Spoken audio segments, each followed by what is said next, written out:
আসসালামু আলাইকুম রহমতুল্লাহি বারাকাতুহু। আজকে আমরা চলে এসেছি মুর্শিদাবাদের সেই বিখ্যাত ঐতিহাসিক স্থান মুর্শিদাবাদের কাটরা মসজিদ। এই কাটরা মসজিদ এক আবেগ ও অনুভূতির নাম। এখানে এলে অনেক কিছু আমাদের দেখা যায় এবং সেগুলো এতটাই নিখুঁতভাবে তৈরি। প্রত্যেকটি দেওয়াল দেখতে পাচ্ছেন চারদিকে ছোট ছোট ইটল দ্বারা তৈরি। এর ভিতর দেখতে পাচ্ছেন ছোট্ট একটা সুড়ঙ্গ চলে গেছে, জানি না কোথায় গিয়ে শেষ হবে, আপনার দেখাতে পাচ্ছি না। চলো তোমাদেরকে অন্যদিকে আর অনেক কিছু দেখার আছে।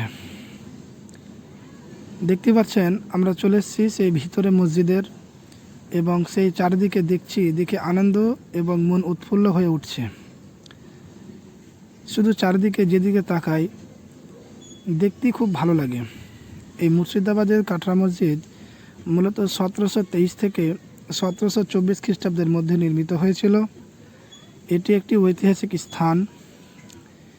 এটি এই জন্য বিখ্যাত, এখানে নবাব মুর্শিদ কুলি খানের কবর এবং এই মসজিদের যে সৌন্দর্য এবং দুই পাশে রয়েছে দুটি টাওয়ার।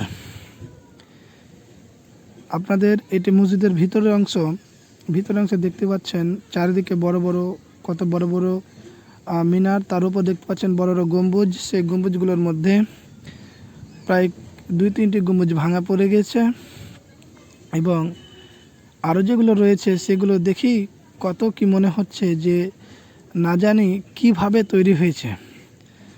দেখতে পাচ্ছেন এই আধুনিক কালের অত্যাধুনিক যন্ত্রপাতির সাহায্যেও এই ধরনের মিনার তৈরি করা যায়, কিন্তু এত নিখুঁতভাবে যে চারিদিকে যে মানুষের হাতের যে কারিগরি, সেগুলো আমার মনে হয় প্রায় অসম্ভব। আপনারা দেখতে পাচ্ছেন বিভিন্ন প্রান্ত থেকে মানুষ এসেছেন এবং এটিকে দেখে আনন্দ উপভোগ করছেন। আজকে এই পর্যন্ত। আসসালামু আলাইকুম রহমতুল্লাহি ওয়া বারাকাতুহু।